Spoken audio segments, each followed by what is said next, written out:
Hello and welcome to the Pup Mommy. Well, it's October and you know what that means. October is Adopt a Dog from a Shelter Month. And in this video, I'm going to be talking to you about thinking first about, before you adopt that dog from a shelter, knowing exactly what you're getting into and what you're in for. So in part one of this video, I'm going to take you through actually going to the shelter, what to expect when you get to the shelter, what you're going to find and what you're going to be looking at in terms of dogs.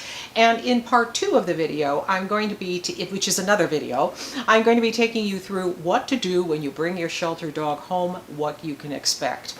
So let's get started. Now, when you get to the shelter, yeah, well, yeah, I love you too. I love you too. All right, now when you get to the shelter, what kind of dogs can you expect to see there? Well, predominantly you're going to see mixed breeds, and of the mixed breeds, you're going to see your fair share of pit bull terriers. But there are also some purebred dogs there as well. Now, where do these dogs come from? Well, they can come from a variety of different places, but there's usually a couple of categories. The first are owner surrenders, and they can be owner surrenders for any number of reasons. And the second group of dogs that you're going to find there are dogs that were picked up by animal care and control as strays. Now, the strays could be anything from dogs who have been born on the street and lived on the street for years to dogs that suddenly found themselves lost. An open gate, an open door.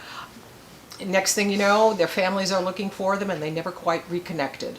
And then you're also going to find the unfortunate dogs too, who were basically dumped by their owners because the owner didn't want to take the time to bring them to the shelter. What kind of dogs do you also can be found in shelters?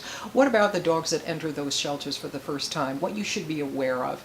With owner surrenders, these dogs who come in are basically going to be pretty darn shell-shocked. They've lived with their owners, whether the owner, passed away and suddenly the dog finds itself at the shelter. So it could have lived with the owner for 15 years, 8 years, 6 years, 4 years, 2 months, doesn't matter. The dog has become acclimated to certain surroundings and now all of a sudden it's taken from those surroundings and is put into a small barren cage with maybe a small bed and a toy. Shelters are basically noisy. So the next thing you know, and rarely quiet, so the next thing you know, sometimes dogs either get very, very hyper because they just have this, they just don't know what's going on, or you may have dogs that just totally shut down and hide in corners and start shaking. All of the dogs are evaluated upon intake, and any dogs that are deemed by the staff to be difficult for owners, and that could be for any number of reasons, and that's based on how the dog it was evaluated and how the dog acted upon intake evaluation. Those dogs that are designated rescue only are rescue only. You're not going to be allowed to adopt that dog unless you go to a rescue and say, I want that dog, can you get the dog out of the shelter and then I'll get the dog from you. That's one possibility. Another thing to note about dogs too with strays are used to having run of the road, literally. They're used to have freedom. It's not a great life, but they have that freedom, and now all of a sudden they're cooped up. They can also have, borderline mental problems from being cooped up in a cage, depends on how long they've been there. Another dog that doesn't necessarily do well in a shelter are some dogs that need a job and need exercise. I'm thinking specifically of, for example, Belgian Malinois, or you occasionally see Border Collies, Australian Shepherds. These dogs also, because of their high intelligence and because they need that job to do and they need exercise, they're also going to sometimes be a little more hyperactive and be look like they're a little bit more difficult, but don't necessarily think that. Again, look at the breed, look at the background of the dog, and also talk to the shelter staff. Shelter staff always usually has favorites in the shelter. Talk to them, find out why. Now, before you go to the shelter, do yourself a favor, do your family a favor, do the dog a favor, and do your research, do your homework. Have in the back of your mind what kind of dog you want. Now, you may think of dog in terms of size, in terms of energy, and energy and activity is very important, but you know what is not necessarily the dog's size, it's the dog's temperament. You can have very large dogs, very giant dogs, and they can be incredible schmooshes. But you can also have little chihuahuas, or you could have other little small dogs that could be tiny terrors. So the things that you're looking for when you go to a shelter dog, when you adopt a dog in general, are temperament and energy level and activity, because you're going to have to be able to keep up with that dog and handle that dog. Now, when you are there at the shelter, don't be surprised if you have this dog in your mind and then you come home with a dog that's 180 degrees different. All right? Because adopting a dog is a balancing act between your head, your heart, and your instincts.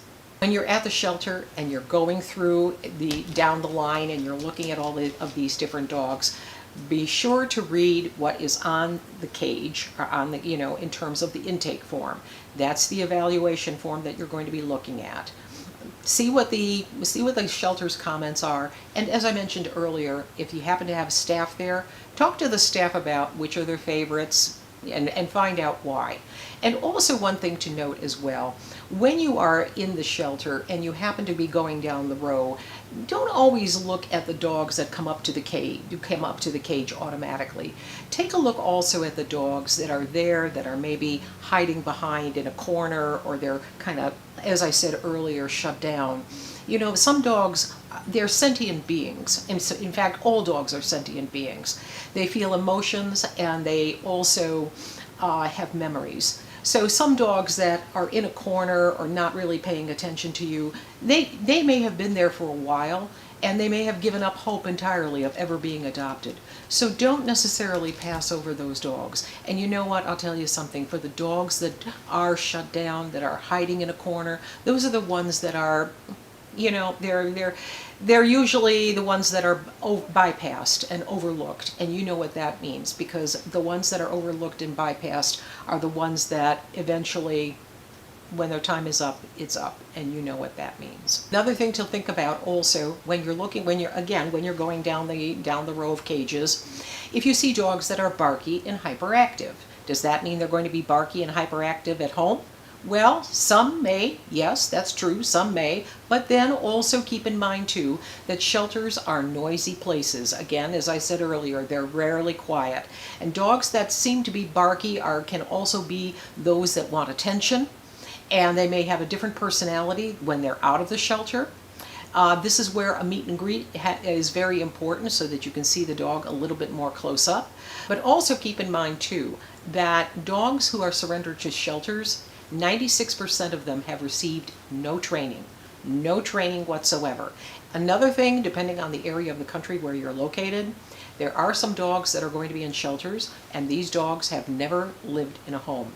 They've lived outside the home, they've lived on the grounds of the home, but they've never lived in the home. Now that is going to present an entirely new set of issues. You're going to have, if you've fallen in love with a dog who spent its life in a kennel or spent its life somewhere on the grounds but not in a home, you're going to have incredible patience, and you're going to have to really have fallen in love with that pup, because that's a whole different, as I said earlier, a whole different set of problems. I've been through it, I know.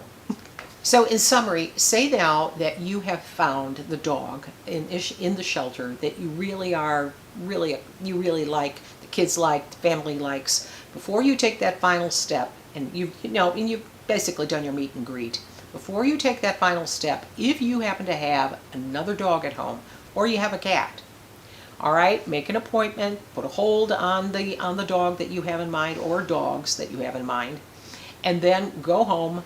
Bring your dog back with you, or bring your cat with you, or both of them if you happen to have them, and then introduce the dogs, the potential adoptee and your dog, and see what happens. I did that with my Zarina, my German Shepherd Zarina, and I will tell you, I got thumbs down. Dogs don't have thumbs, but I could tell from her reaction that it wasn't going to work. All right, but it's much better to do it this way than to bring the dog home and find out that they're going to clash, and then the next thing you know, you're returning the dog. The dog's upset, you're upset, you don't want that. So if you have any questions or comments or on anything that I've said, or please feel free to contact me. I'll leave my information in the description section. Also, I will leave a couple of links to my ebook, To Puppy or Not to Puppy, which will help you decide even if you're ready for a dog. And then I also have a freebie, which is breeder, rescue, or shelter. Which route should you take? That's also available for download, so you can take a look at that as well on my website. I'll leave all that information in the description section. So thank you for watching. I appreciate your time, and I wish you all the best, because shelter dogs are indeed so special. And dogs are special anyway, according to me. But again, thank you for watching. Bye for now.